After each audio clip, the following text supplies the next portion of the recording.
네, 3주차 두 번째 시간 강의를 시작하도록 하겠습니다.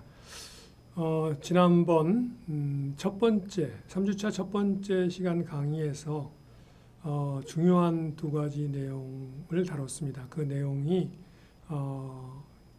마찰의 법칙에 관련된 내용이 하나 있었고, 또 다른 내용이 자유물 제도를 그리는 방법에 대한 내용들이 있었는데요.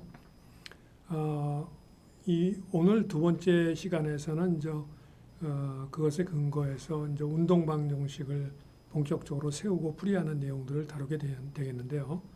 우선 그거에 앞서서 지난 시간에 다뤘던 마찰의 법칙과 자유물 제도 그리는 내용과 관련돼서 그걸 한번 환기시키는 의미에서 예제 하나를 풀어보고 본격적으로 운동 방정식과 관련된 내용을 다뤄보도록 하겠습니다.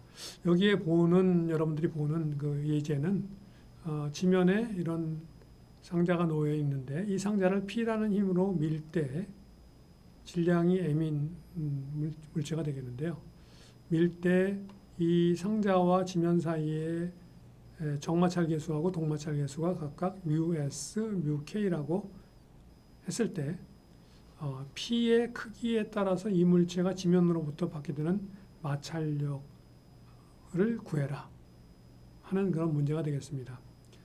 자유물 제도를 그려보면은 이 물체에 지금 작용하고 있는 힘이 이 상자를 밀고 있는 힘뿐만 아니라 자기 자중, 그 다음에 지면이 떠받들고 있는 수직항력, 그리고 얘를 오른쪽으로 밀고 있기 때문에 마찰력이 왼쪽으로 작용하겠죠. 그리고 이것을 분석하기 위해서 물체와 힘들은 다 그렸으니까 운동 방정식을 유도하는 데 필요한 좌표계를 직교좌표계로 써서 풀겠다. 그래서 X방향, Y방향 단위 벡터인 I 해트와 J 해트를 이렇게 표시를 했습니다. 그러면 자유물 제도를 다 그린 거죠. 그 식에서 Y방향으로는 운동이 발생하지 않을 거기 때문에 이 N하고 mg는 같다 하는 걸 알 수 있고요. 그리고 이 P값이 μSm보다 작으면은 그럼 미끄러지지 않는다 그랬죠. 여기 작용하는 최대 정지 마찰력이 움직이지 못할 때는 μSn까지 증가하기 때문에 P가 μSn보다 커지기 전에는 이 P에는 움직이지 않는다. 이 움직이지 않는다는 얘기는 결국 좌우로 작용하는 힘이 서로 평형을 이룬다는 거죠. 그러니까 P가 R이 P하고 같아진다는 얘기입니다. 그래서 R이 P가 되는 거고요. 그 다음에 P가 미는 힘이 최대 정지 마찰력인 μSm보다 크면은, 그러면 그때 발생하는 힘은 마찰력은 μKmg가 된다 하고 배운 거죠. 그래서 이것을 갖다가 우리가 그래프로 그려보면, 우리 전 시간에도 이 그래프를 봤습니다만은 P 값이 μSn, 즉 μSmg까지 갈 때까지는 P하고 R이 같아지고, 그 다음에 그거보다 커지는 순간은 R 값이 μKmg가 된다 하는 이런 그래프가 그려진다 하는 것을 알 수가 있게 되겠습니다. 자, 이제 운동 방정식에 대한 내용을 이번 시간에 주요 내용으로 다뤄보도록 하겠습니다. 자, 운동 방정식은 그 주어지는 내용을 보면은 우리가 고등학교 때 배운 내용이 F는 MA 이렇게 얘기를 했는데, 이때 이 F는 MA라고 그랬을 때 이 M은 그 어떤 강체의 질량을 얘기하는 거고요. F는 이 강체에 작용하는 모든 힘들의 합이에요. 그러니까 이 강체가 여러 개의 힘을 받고 있다면 그 힘들을 다 합친 값이 이 F라는 힘이 된다. 그리고 여기서 A라는 것은 이 강체의 질량 중심점의 가속도를 얘기해요. 질량 중심점의 가속도. 그런 내용이다. 우리가 그 병진 운동을 다룰 때는 얘가 어떻게 이런 힘들에서 어떤 회전 운동이 발생하는지 관심이 없다. 그런 얘기를 앞에서 했었죠. 언제 병진 운동 방정식을 풀이하느냐 했을 때 회전 운동은 관심이 없을 때 한다. 그런 얘기를 했습니다. 자, 이 식을 갖다가 우리가 풀이할 때 어떤 좌표계를 쓰느냐에 따라서 그 운동 방정식들이 이렇게 세 가지 형태로 나타나게 됩니다. 그래서 첫 번째 직교 좌표계를 쓸 때는 x방향 힘의 합은 질량 곱하기 x방향 가속도하고 같다. 이런 식이 되는 거고요. y방향 힘의 합은 질량 곱하기 y방향 가속도하고 같고, 만일에 공간까지 해서 z방향까지 있다면 z방향 힘의 합은 질량 곱하기 z방향 가속도하고 같다. 이런 식이 주어지는 거고요. 극좌표계를 이용하게 되면 R방향 힘의 합은, 그러니까 이 극좌표계에서는 우리가 R방향이 ER 해트 방향이라고 그랬죠. 앞에서 우리가 운동학 배울 때 그 방향 힘들의 합은 그쪽 방향 모든 힘들을 그쪽 방향 성분들 다 그쪽 방향 성분들만 더했을 때 그 합이 질량 곱하기 R방향 가속도의 성분과 같다. R방향 가속도 성분은 우리가 운동학에서 배웠듯이 R 더블 닷 빼기 R 세타 닷 자승이 돼요. 그래서 이런 식으로 주어진다. 그 세타 방향으로 우리 극좌표계 배울 때 E 세타 해트라는 방향이 세타 방향 그 단위 벡터 방향이 되는데, 그쪽 방향의 힘들의 합은 질량 곱하기 세타 방향 가속도. 세타 방향 가속도는 여기 보는 것처럼 R 세타 더블 닷 더하기 E R 닷 세타 닷 이렇게 주어진다. 그리고 3차원 공간 운동까지 다룬다면은, 만일에 우리가 온통 좌표계를 이용한다면 Z방향 힘의 합은 질량 곱하기 Z방향 가속도하고 같다. 이렇게 3차원으로 이렇게 또 마지막 나머지 한 방향을 다룰 수가 있다 하는 내용이 되겠습니다. 그리고 궤적 좌표계를 쓰게 되면은 탄젠셜 방향, 여러분이 운동학 배울 때 ET 해트라는 그 단위 벡터 방향, 그쪽 방향의 으로 힘들을 전부 나눴을 때 그 힘들의 합은 질량 곱하기 탄젠셜 방향 가속도와 같다. 탄젠셜 방향 가속도는 우리가 V 다트라고 그랬죠. V 다트. 그 다음에 법선 방향 힘의 합은 질량 곱하기 법선 방향 가속도와 같다. 법선 방향 가속도는 로분의 V 제곱이었어요. 그리고 마지막으로 접선과 법선의 다 수직인 중법선 방향, 바이노멀 방향 힘의 합은 그런데 질량 곱하기 중법선 방향 가속도와 같은데, 우리가 운동학 배울 때 이 이야기를 이미 한번 했듯이 법선 방향으로는 힘이 작용할 수가 없다. 중법선 방향으로는 힘이 작용할 수가 없다. 그런 얘기를 했습니다. 그래서 그 힘은 항상 0이다. 그래서 이 세 번째 식은 이렇게 항상 주어진다 하는 것을 우리가 기억할 필요가 있겠습니다. 자, 이 세 식을 이용해서 우리가 자유물체들을 그리고 그 자유물체들에 근거해서 이 세 식을 중에서 어떤 한 식을 택해서 운동방정식을 세워서 풀이하게 되겠습니다. 이 중에서 어떤 걸 택하느냐 하는 것은 여러분들의 연습이 필요하고 여러분들의 판단이 필요한 내용이 되겠습니다. 자, 그런 것을 위해서 우리가 예제 문제를 한번 풀어보도록 하겠습니다. 첫 번째 예제인데요. 상자에 이렇게 세타로 수평선에 대해서 기울어진 힘이 P라는 힘이 가해졌을 때, 이때 이 상자와 지면 사이에 정마찰 계수, 동마찰 계수가 각각 뮤S, 뮤K라면은 이 물체의 가속도를 P의 크기 조건에 따라서 구해라 하는 그런 문제가 되겠습니다. 우선 이런 물체의 운동을 분석하려면 자유물체들을 그려야 됩니다. 항상. 그래서 여기에 작용하는 힘, 상자에 작용하는 힘 P, 물론 그려야 되고, 그 다음에 자중, 수직항력, 마찰력. 왼쪽에서 오른쪽으로 밀고 있기 때문에 마찰력은 오른쪽에서 왼쪽으로 작용하죠. 그리고 여기서 이 중에서 세 개의 힘이 이 X방향, Y방향하고 평행하게 X, Y방향을 일쪽 방향으로 잡았습니다. 만일에 이 P방향으로 x 방향을 잡는다면 얘네들을 다 분해해야 되죠. 세 개를 분해하는 것보다는 하나만 분해하는 게 좋으니까 이렇게 좌표계를 잡았고 직교 좌표계를 이용하는 게 가장 좋겠다 하는 판단을 내린 그 내용이 되겠습니다. 자, 그러면은 이 자유물체도의 근거에서 운동 방정식을 세우면 x 방향 방정식은 x 방향으로 작용한 힘들의 합은, 그러니까 이 P가 발생시키는 x 방향 힘은 P 코사인 세타죠. 그리고 요거는 마이너스 R이죠.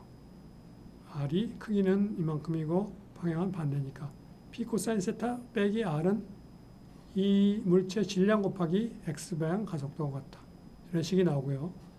또 이 물체의 y 방향으로 작용하는 힘들의 합, 이거는 n 빼기 mg, 그리고 p가 밑으로 y 방향으로 눌러지는 힘이 p 사인 세타만큼 밑으로 눌러지죠. 그래서 n 빼기 mg 빼기 p 사인 세타는 질량 곱하기 y 방향 가속도가 같은데 얘는 x 방향으로만 움직이고 y 방향으로 움직임이 없죠. 그래서 이게 0이 되는 거죠. y 방향 가속도가 0이니까. 그래서 이렇게 두 개의 식이 얻어지게 되겠습니다. 자, 쿨롱의 법칙에 의해서 마찰력이 μSm보다 작으면 상대 운동이 없기 때문에 이때 가속도는 0이 되겠습니다. 즉 P 코사인 세타가 R하고 같을 때 이때는 이 값이 0이 되는 거죠. 0이 됩니다. 즉 이 식에서 보면은 여기서 이 식으로부터 요 작용하는 n 값이 mg 플러스 p 사인 세타죠. 그러니까 mg 플러스 p 사인 세타 곱하기 이 r이 µs 곱하기 n이 되니까 µs n보다 얘가 작게 되면은 가속도는 0이 된다. 안 움직인다 하는 얘기죠. 그런 그 결과가 되는 거고, 즉 p 값으로 기준으로 보면 p가 코사인 세타분의 µs 곱하기 mg 플러스 p 사인 세타보다 작거나 같으면은 가속도는 0이 되는 거고요. p가 코사인 세타분의 µs mg 플러스 p 사인 세타보다 크면은 미끄러지게 되죠. 미끄러지게 되면은 r 값은 µkn이 되니까 µkn은 µk mg 플러스 p 사인 세타죠. n이 mg 플러스 p 사인 세타니까. 그래서 그거를 여기다 대입하게 되면은 ax 값이 n분의 1 p 코사인 세타 빼기 µk mg 플러스 p 사인 세타가 된다 하는 내용이 되겠습니다. 그래서 p의 크기의 그 범위에 따라서 가속도가 0이 되든지 또는 이런 값을 갖든지 이렇게 된다 하고 답을 얻을 수가 있겠습니다. 다음 문제를 보도록 하겠습니다. 다음 문제는 물체가 두 개예요. 앞의 문제에서는 물체가 하나였는데, 그래서 첫 번째 물체의 삼각블락이 있고요. 이 삼각블락의 경사면을 따라서 사각블락이 놓여 있습니다. 자, 이 문제는 여기에 작용하는 마찰력은 무시하고, 마찰력은 작용 안 한다고 생각하라는 거죠. 블록 A와 B 사이의 A와 B의 운동 방정식을 구하고 추가 조건식도 구해라 하는 내용이 되겠습니다. 운동 방정식을 구하려면 이런 평면 운동하는 경우에 자유물체도를 그려야 된다고 그랬죠. 자유물체도를 그립니다. 여기에 A에 작용하는 힘, 자중, 수직항력, 마찰력은 우리 무시한다고 그랬으니까 안 그렸고요. 그 다음에 B가 A에 작용하는 수직항력, MP, 그리고 A와 B 사이의 마찰력 무시한다고 그랬죠. 무시하라고 그랬어요. 안 그렸습니다. 그래서 A의 자유물체도는 이렇게 그리고, B의 자유물체도는 B가 A의 NB를 이쪽 방향으로 작용하고 있으니까 A는 B를 그 반작용력으로 이렇게 NB를 위로 이렇게 작용하게 되겠습니다. 그리고 B의 자기의 자중, 이게 여기에 B에 작용하는 모든 힘들의 합입니다. 자, 그리고 여기서 우리 좌표계를 X방향, Y방향 이렇게 잡아서 이 X방향과 Y방향으로 이 힘들을 분해하면, A에 대해서 분해를 하면 A에 대해서 뭐냐면은 NP를 X방향 성분이 마이너스 NP 사인 세타고, 그렇죠? X방향 성분이 이 힘밖에 없어요. A의 질량 곱하기 A의 X방향 가속도다. 그 다음에 A에 작용하는 힘들의 Y방향 힘들은 NA 빼기 NP 코사인 세타하고 MAG, 그리고 그것이 질량 곱하기 A의 Y방향 가속도인데 Y방향 가속도가 0이니까 이게 0이 된 거죠. B의 운동 방정식은 여기서 X방향 힘은 여기 NP의 사인 세타만큼 X방향 힘이 작용하죠. 그것이 B의 질량 곱하기 B의 X방향 가속도. 그 다음에 B가 받는 Y방향 힘은 NP 코사인 세타에다가 NPG를 뺀 게 되겠죠. 그것이 B는 Y방향으로도 움직이죠. 그러니까 NP 곱하기 B의 Y방향 가속도 이렇게 됩니다. 자, 이렇게 운동 방정식을 두 개의 물체에 대해서 세우게 되면은 평면 운동이기 때문에 여기서 X방향 Y방향 방정식과 여기서 X방향 Y방향 방정식에서 토탈 4개 방정식이 얻어지게 됩니다. 근데 여기서 우리가 모르는 것들이 어떤 것이냐, 모르는 걸 우리가 미지수라고 하는데요. 미지수 NA, NB, 그리고 A의 X방향 가속도, B의 X방향 가속도, B의 Y방향 가속도, 이건 5개의 미지수를 갖는 방정식이 되겠습니다. 식은 4개고 미지수가 5개니까 이건 그냥 안 풀리죠. 그래서 추가로 식이 하나 더 주어져야만 이 방정식이 풀릴 수가 있습니다. 이 추가식은 어디서 구하느냐? A와 B가 이 경사면을 따라서 상대 운동을 한다는 데서부터 추가식을 구하면 되겠습니다. 즉 B가 A에 대해서 상대 운동을 하는 게 X방향으로 가는 게 Y방향으로 가는 거에 탄젠트 세타, 마이너스 탄젠트 세타가 되죠. 그래서 A에 대한 B의 X방향 가속도 분의 A에 대한 B의 Y방향 가속도는 마이너스 탄젠트 세타하고 같다는 식을 얻게 됩니다. 근데 A에 대한 B의 Y방향 가속도는 B의 Y방향 가속도에서 A의 Y방향 가속도를 빼주면 되고, A에 대한 B의 X방향 가속도는 B의 X방향 가속도에서 A의 X방향 가속도를 빼주면 되죠.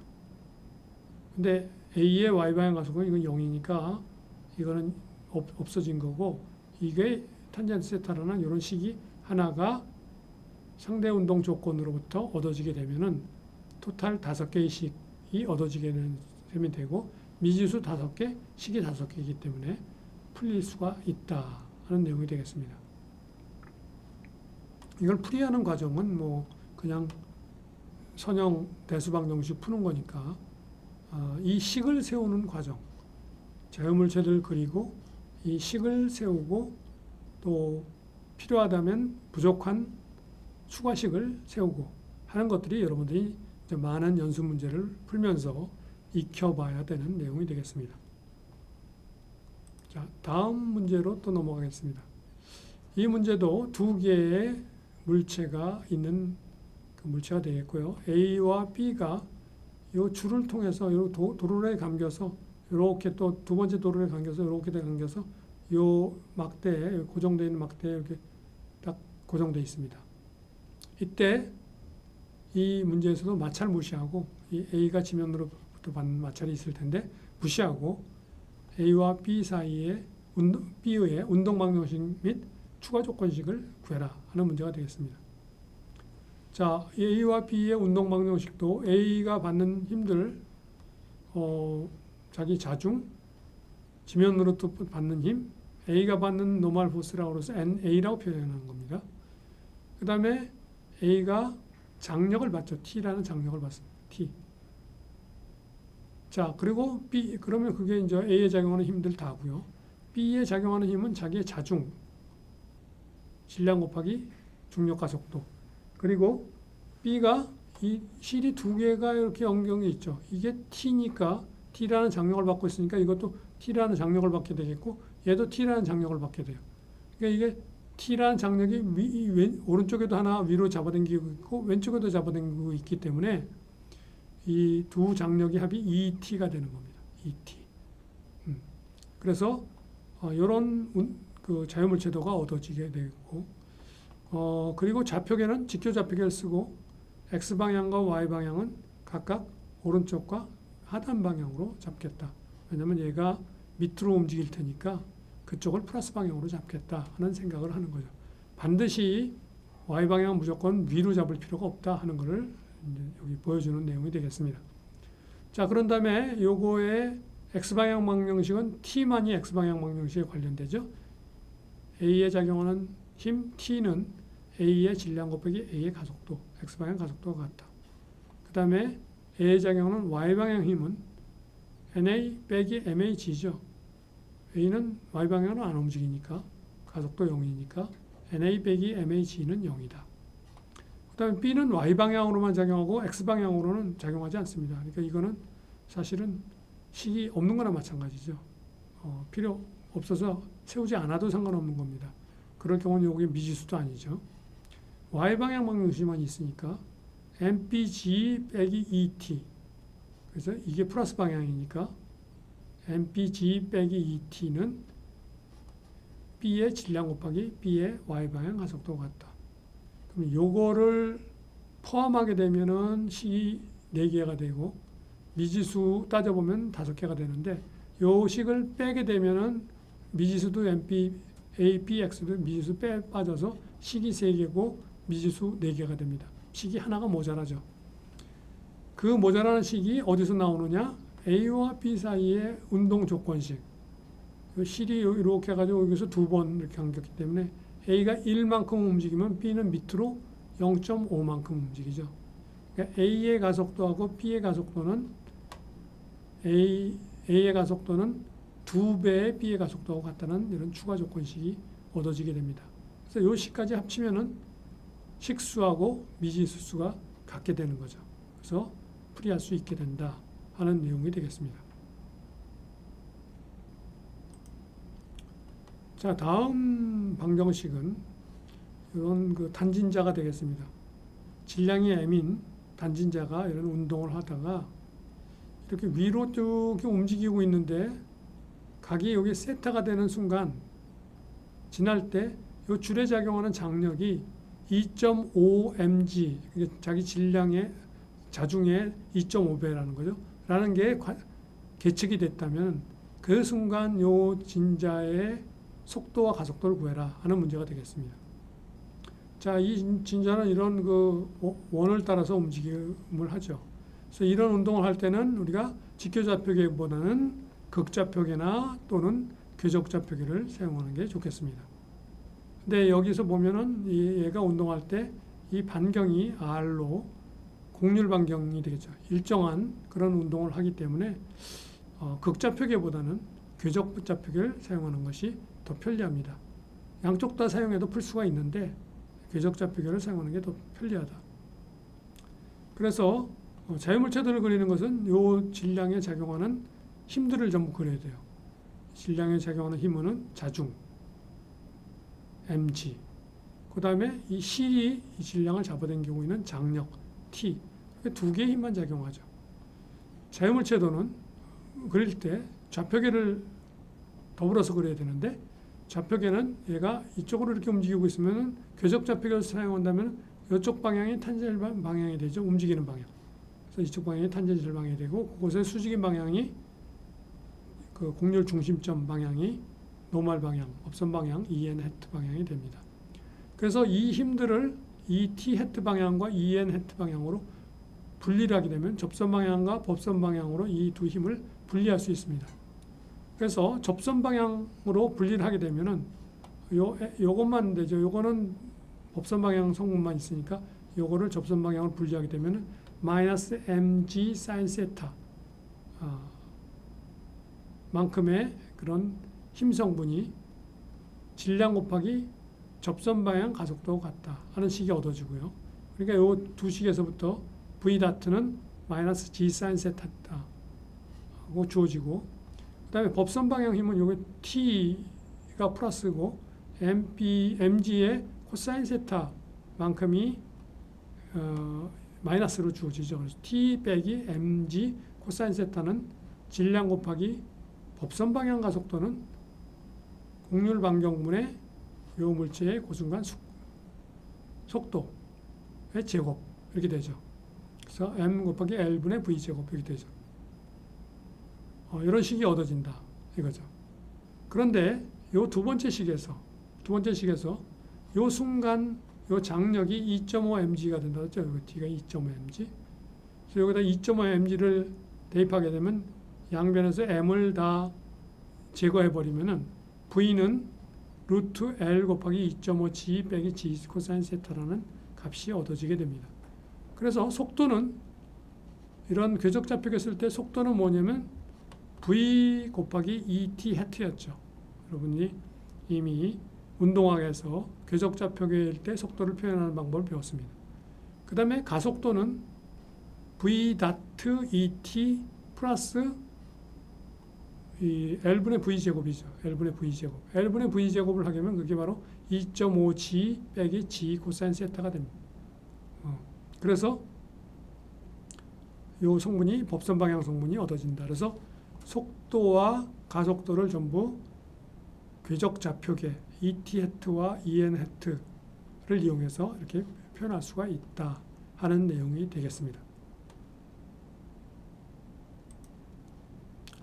자, 다음 문제는 이 문제는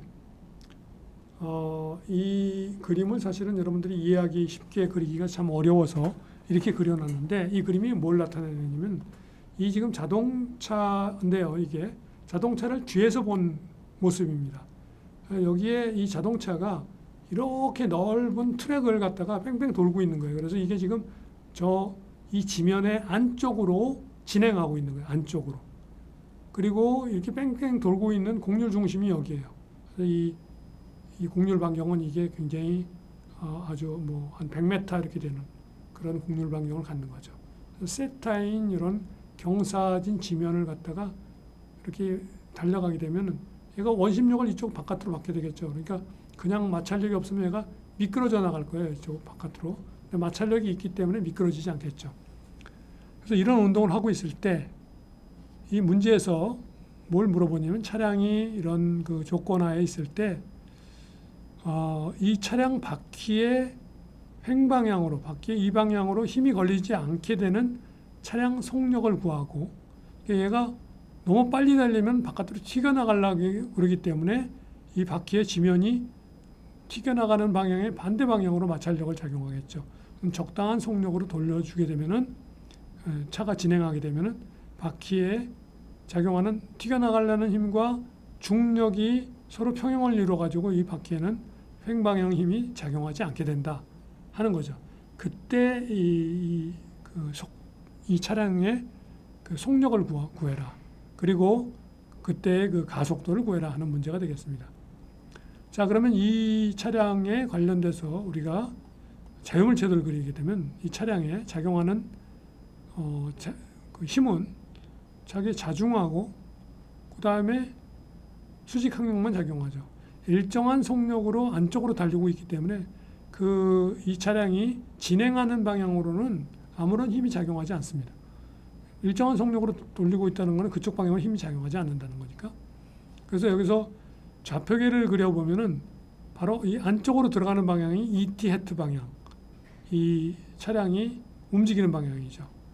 그 다음에 이 곡률 중심 방향이 EN 해트 방향, 그리고 ET 해트와 EN 해트의 수직인 방향이 EB 해트 방향이에요. 그래서 이 세 방향에 대해서 운동 방정식, 탄젠셜 방향으로는 아무런 힘이 작용하지 않는다 했고요. 차량의 진행 방향으로는. 그러니까 질량 곱하기 탄젠셜 방향 가속도가 V 다트라고 하는데 V 다트가 0이 되는 거죠.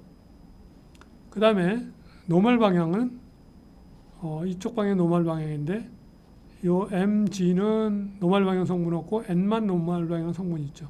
그래서 n 사인 세타가 노멀 방향 성분인데 그것이 질량 곱하기 노멀 방향 가속도가 같은데 노멀 방향 가속도가 r분의 v 제곱이에요.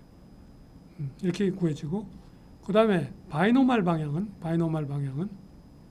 여기서 b 방향이라고 하는 게 바이노멀 중법선 방향을 얘기하는데 방향은 n 코사인 세타 빼기 mg죠. 그것이 항상 0이 된다 그랬어요. 그러니까 n은 코사인 세타분의 mg가 된다는 거죠. 그거를 여기다 대입하게 되면 mg 탄젠트 세타가 되죠. mg 탄젠트 세타가 mr분의 v제곱이니까 m을 서로 지우고 정리하면 v는 루트 rg 탄젠트 세타가 된다. 자, 그럼 차량의 가속도는, 차량 속력은 이렇게 구하면 되는 거. 차량의 가속도는 원래 a는 v 다트 et 해트 플러스 곡률 반경분의 v 제곱 en 해트인데, v 다트는 0이라고 했으니까 없어지고, en 해트 방향이 r분의 v 제곱, r분의 v 제곱은 이게 v 제곱이 rg 탄젠트 세타니까 g 탄젠트 세타만 남는 거죠. g 탄젠트 세타 en 해트가 차량의 가속도가 된다. 가속도라고 표현할 수 있다 하는 내용이 되겠습니다. 자, 다음 이 문제는 이런 그 곡면을 따라서 이 물체가 미끄러지면서 이렇게 운동을 하는 그런 문제가 되겠습니다. 근데 이 문제에서 요 물체 A의 질량이 MA고 초기에 이 지면에 얘가 정지되어 있습니다. 그 물체와 지면 사이의 정마찰 계수와 동마찰 계수 값이 각각 μs하고 μk라고 할 때 A의 초기 상태에서 자유물체도를 그리고 이 초기에 이 물체가 운동을 시작할 수 있는 조건을 구하고 운동을 시작한다면 그 시작한 후에 운동 방정식도 구해라 하는 문제가 되겠습니다. 자, 그럼 일단 이 물체의 자유물체도를 그리면은 이 물체에 작용하는 힘들, 자기 자중 mh, 그 다음에 지면으로 받는 노멀 포스, 그 다음에 얘가 미끄러지면 이렇게 미끄러지려고 그러겠죠. 움직이려고 하든지 마찰력은 위쪽으로 작용하죠. 그래서 이렇게 세 개의 힘이 작용한다고 볼 수 있고, 얘가 이렇게 움직일 때 그 방향이 et 해트 방향이 되겠고, 그 수직인 방향이 en 해트 방향이 되겠습니다. 이 물체의 곡률 방향이 중심이 여기가 되니까. 자, 그래서 요 자유물체대 근거에서 운동 방정식을 구해보면은 이 작용하는 탄젠셜 방향, 그 운동 방정식은 MAG 코사인 세타 빼기 μk n이 돼. 이것이 MA V 다트가 되고, 노멀 방향 운동 방식은 n은 MAG 사인 세타, 이게 질량 곱하기 r분의 V 제곱, 이렇게 되게 되는 거죠. 그런데 초기에 정지 상태에 있다 그러면 이게 0이라는 얘기죠. 얘가 안 움직인다는 얘기가 돼서 n이 mg 사인 세타하고 같아지는데, 그때 얘가 안 움직이려면 이 n이 여기 대입해서 이것이 0이 돼야 되니까 여기 대입해 가지고 mag 코사인 세타가 최대 정지 마찰력보다 크게 되면은 그러면은 움직이게 되는 거죠. 작게 되면 못 움직이는 거고. 그래서 μs n보다 크게 되는 그 조건이 되는 거고, 그 조건을 여기다가 지금 n을 대입해서 양쪽에서 그 정리를 해보면은 μs 코탄젠트 세타보다 작으면 μs가, 그러면은 운동을 시작할 수 있게 된다 하는 내용이 되겠습니다. 그래서 운동을 시작할 수 있게 되면은 그때는 이 운동 방정식이 이렇게 μkn으로 주어지는 거죠. μkn으로 주어지는 그런 값이 되게 된다 하는 내용이 되겠습니다. 그래서 운동을 시작하기 전에는 이 마찰력을 μkn이라고 놓으면 안 되고 그냥 r이라고 놔야 돼요. r이라고 놓고 풀어야 되는 거고, 운동을 시작하게 되면은 그때는 그 마찰력이 μkn이라고 놓고 풀이해야 된다 하는 그런 내용이 되겠습니다. 그래서 이와 같은 식으로 이 문제를 풀이하면은 여기서 원하는 그 내용들을 하나씩 전부 풀이할 수 있다 하는 내용이 되겠습니다. 자, 이 문제는 물체가 두 개가 있어요. 여기 사각 상자가 있고 그 상자의 중심에 이 실로 단진자가 연결되어 있습니다. 단진자가 오락 좌우로 이렇게 진동을 하게 됐을 때 얘도 이렇게 좌우로 움직일 수 있는 그런 운동을 할 수 있는 그런 내용이 되겠습니다. 이 그림에 보이는 순간에 정지 상태에서 운동을 갖다가 두 물체가 정지되어 있다가 운동을 시작한다면 초기 상태에서 미지수를 모두 구하기 위한 수식들을 구해라 하는 문제가 되겠습니다. 그러면은 이 순간에 그 모양을 이렇게 지금 A에 작용하는 힘들, 그럼 순간에 작용하는 힘은 자기 자중, 그리고 지면으로부터 받는 수직 항력, 그리고 이 실에 의해서 받는 장력을 받게 되겠죠. 그리고 이 물체 B는 장력을 이쪽 방향으로 받게 되죠. 이 방향하고 방향을 반대, 크기는 같고, 그 다음에 이 B 물체의 자중 이렇게 되는 겁니다. 자, 이게 이런 곡선 운동을 하지만 이 운동을 분석하기 위해서 여러분들이 앞에서 했던 것처럼 단진자 운동 하나만 있을 때처럼 궤적좌표계를 쓰면은 안 되는 게 얘가 곡선 운동을 하지만 얘도 움직이기 때문에 곡률 중심점이 여기 고정되어 있는 게 아니에요. 얘가 움직이기 때문에. 그래서 이걸 갖다가 궤적좌표계를 써서 풀이할 수가 없습니다. 따라서 반드시 이 일반적인 좌표계인 직교좌표계를 이용해서 풀이해야 된다. 그래서 이 문제의 요점은 여러분들이 이런 좌표계를 선정할 때 혼동할 수가 있다 이거죠. 이게 이렇게 단진자 운동하는 문제를 봤을 때 궤적좌표계 썼으니까 혹시 어떤 사람들은 얘는 직교좌표계 쓰고 얘는 궤적좌표계 쓰면 안 될까 생각하는데 이건 궤적좌표계 쓸 수가 없어요. 궤적좌표계 쓰려면 반경에 대한 정보가 알려져 있다든지 그랬을 때 잘 쓸 수 있는 건데 이거는 A가 움직이면은 B가 움직이면서 A도 움직이게 되면 이 반경에 대한 정보가 막 변하는 거죠. 곡률 중심이 변하기 때문에 그래서 궤적좌표계를 쓰기가 어렵고 어떤 방향이 탄젠실 방향인지 알기도 어려워. 지금 이 순간에 이쪽 방향이 탄젠실 방향이지만 그 후에는 계속 얘가 움직이기 때문에 그래서 이거는 둘 다 이렇게 직교좌표계를 이용해야 된다. 그래서 두 물체의 운동이 연성돼서 이게 발생하기 때문에 좌표계를 2개 이상 혼합해서 사용하게 되면 이 두 방정식을 같이 풀어야 되는데 나중에 좌표계가 다르면 풀이하기가 어려워져요. 그래서 그렇게 못 푼다 하는 거죠. 그래서 이렇게 직교좌표계로 이렇게 일반적인 거로 통일해서 쓰게 되는 겁니다.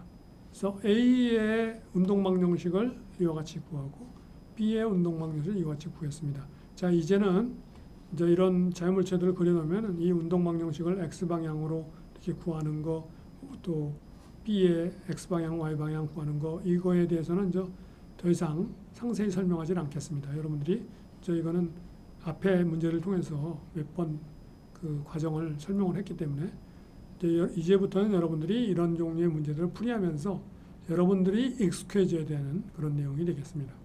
그래서 이 방정식을 이렇게 세워놓고 나면은 미지수가 어떤 건가 하면서 이걸 이제 살펴봐야 되죠. 미지수를 딱 살펴보니까 T, N, A의 X방향 가속도, B의 X방향 가속도, B의 Y방향 가속도 이렇게 5개가 미지수입니다. 식은 4개밖에 없으니까 여기서 우리가 추가식이 필요하다는 걸 알 수 있죠. 그래서 종속된 조건으로부터 A 운동과 B 운동은 서로 이 실을 통해서 종속된 조건을 갖게 되죠.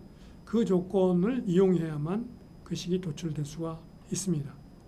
그래서 이제 그 조건을 갖다가 구하는 내용을 보면은 여기서 보면은 여기서부터 A에 대한 B에 요게 X방향 변이고 Y방향 변이. 여기서 X방향과 Y방향을 이렇게 잡았어요. X방향과 Y방향을 이번에는. 여러분들이 X방향은 항상 오른쪽으로 Y방향은 위쪽으로 이렇게 잡는 게 익숙해져 있는데 X방향과 Y방향을 이렇게 잡아도 아무 상관이 없어요. 단지 X방향을 이쪽으로 잡았을 땐 이쪽 방향이 그 X방향 가속도 성분이 되는 거죠. 이쪽 방향이 Y방향 가속도 성분이 되는 거고 그 점을 여러분들이 기억해 두기 바랍니다. 그래서 A에 대한 B의 X방향 변이는 B의 x방향 변이에서 A의 x방향 변이를 빼주면 되는 거고, 그것이 뭐가 되냐면 L 코사인 세타가 되는 거죠. L 코사인 세타. 그리고 Y도 마찬가지로 이렇게 YA에 대한 B는 YB 빼기 YA에서 L 사인 세타가 돼요. 이 두 식을 시간 내에서 한번 미분하면은 이런 식이 얻어지죠. 이런 식이 얻어집니다. 이 두 식을 한 번 더 미분하면은 이렇게 이런 식이 또 얻어집니다. 두 식이. 근데 여기서 요게 뭐냐면 B의 x방향 가속도고, 요게 A의 x방향 가속도죠. B의 y방향 가속도, A의 y방향 가속도. 그래서 이 식들을 여기서 보면, 근데 초기 상태에서의 저걸 구했을 때, 초기 상태에는 얘네들이 정지에 있었기 때문에 세타 다트 값이 0이에요. 세타 다트 값이 0이죠.